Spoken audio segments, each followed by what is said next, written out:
changed the rules. We brought our allies together, and we tried this thing called free trade. We used our Navy, the only one to survive the war, to patrol the global oceans so that anyone could go out anywhere and purchase any raw commodity, bring it home, process it into a finished good, and then re-export it for hard currency. There was just one catch. You had to be on our side versus the Soviets. We bribed up an alliance. And it gave us this map.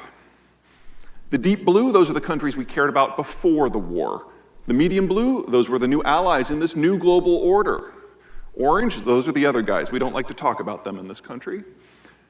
And then the light blue is what really matters. That's the field of competition. It was a global contest. We could never deny battle. But then one idle Tuesday, in the very definition of pent-up demand, the Germans had a party. And it was over. And the Americans didn't know what to do because for the last 40 years we had been living in the shadow of nuclear Armageddon. But that was now gone. And the map changed. The places that Americans care about changed. And there's a lot of gray up there, a lot of places we really don't have a strong opinion on. Now, the person who was in charge during the transition back in 1989 was George Herbert Walker Bush, who, from a foreign affairs perspective, is the best president we've ever had. He grew up in the DC bureaucracy, ran the CIA for a while, had first-name relationships with every world leader and everyone who mattered on either side of the political aisle here in the United States. He was the right person with the right skill set, in the right job, at the right time, and us being Americans, we of course voted him out of office. And we started down what I like to call the parade of morons. Bill Clinton, with the possible exception of Jefferson, is the most intelligent president we've ever had. But he had a, how should we say, an attention deficit issue. He saw himself as a domestic president. And so whenever there was a summit, he was like, okay, I guess I gotta get ready for it now. And he'd hunker down with the State Department and the CIA and kind of cram for the summit like he was in college and it was a test the next morning. And he would hit it out of the park every single time. But there would be no follow-up. So in 8 years, we had 2 months of foreign policy. Then we had W, and let's call it what it was. We had a monochromatic foreign policy that dealt with one issue in one region, and to hell with the rest of it. Barack Obama comes along, and Barack Obama was an interesting cat. In his final year as president, he gave a series of multi-hour kind of exit interviews with the media where he demonstrated a command of the context that I have never seen an elected leader ever. Why the technologies for green power as they exist just don't work. Why the Israeli-Palestinian process will never generate peace. Why the Russians do what they do. But he had a weird personality quirk. He loathed people. No American president has ever had fewer meetings with their cabinet secretaries or gone to Capitol Hill than Barack Obama. Well, with the exception of Harrison, who died like 3 weeks on the job from pneumonia. Obama beats him, but nobody else. So for 8 years, we didn't have a foreign policy, and the world got strange. Because we were still providing all of the strategic bulwark that allowed the world to function, that allowed free trade to exist, but we weren't getting anything on the security side back. And a series of countries that had never been significant economic powers ever rose to prominence. Places like South Africa and Brazil and South Korea and Poland and India and Russia and, of course, China. The glory, the horror of Donald Trump is at its core, he's got a really good point. Strategically, the global order is no longer serving American interests. But economically, it was never supposed to. We subsidize the alliance fights the Soviets. That was the deal. Where does the American system fit in this strange new world without the rubric of the Cold War? We don't. And that's fine, because remember, global trade was the bribe. There's about 30 major reasons why the United States is going to be just fine in a world without a global system. I'm going to talk about 5 today.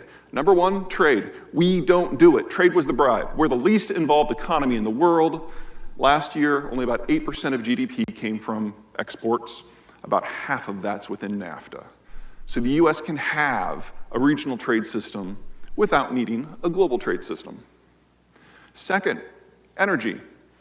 The broader the bar on this graphic, the more crude that comes out of the country. OPEC is there in the far right in black. The taller the bar, the greater the cost of producing the crude. And this is full cycle. This is everything from exploration to tax. US shale crude is the light blue bar on the far left. Now, this is data from 2012, so 6 years old.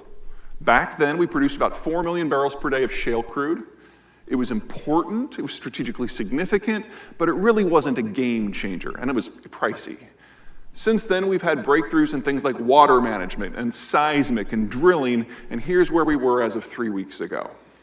Folks, energy independence is not something for the distant future. Functionally, we're there now. Technically, we will probably be there in about 10 to 16 months.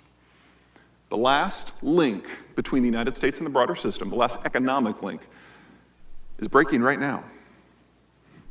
Third, demography. Now, this is a standard demographic profile. This is India.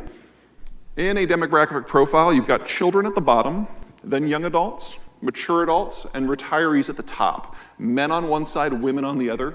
Simple mortality builds it into a pyramid. Now, India here is a consumption-led demographic. Whenever you have a bulge in your population below age 40, it's all about the spending. Kids, cars, college, houses, pot, spend. But they're new. Their incomes have yet to expand to match their needs. So it's college loans, car loans, mortgages. It's high growth, but also high debt. Requires a lubricated financial system. Funny thing about a young demography like India, it does not necessarily need to trade with the outside world, because all those young people can consume most of what the country produces. That's not the case for Korea. They had a baby bust circa 1980, never recovered. So you've got a big bulge there above 40 to 65. Now, this is the mature worker category. These are people who their kids have been sent on their way, the house has been paid down, but they're at the height of their careers. Their earning power is very high. A system like this is going to have a big tax base, and all these folks who aren't spending very much, they're investing the difference. There's a lot of capital sloshing around. A country like South Korea is going to have great infrastructure, good mid-career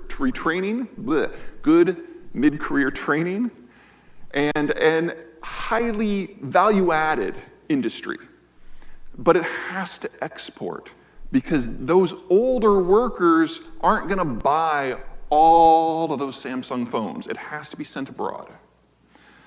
Now, if you're not careful with your demography, eventually you end up like Japan. Interesting problem the Japanese face.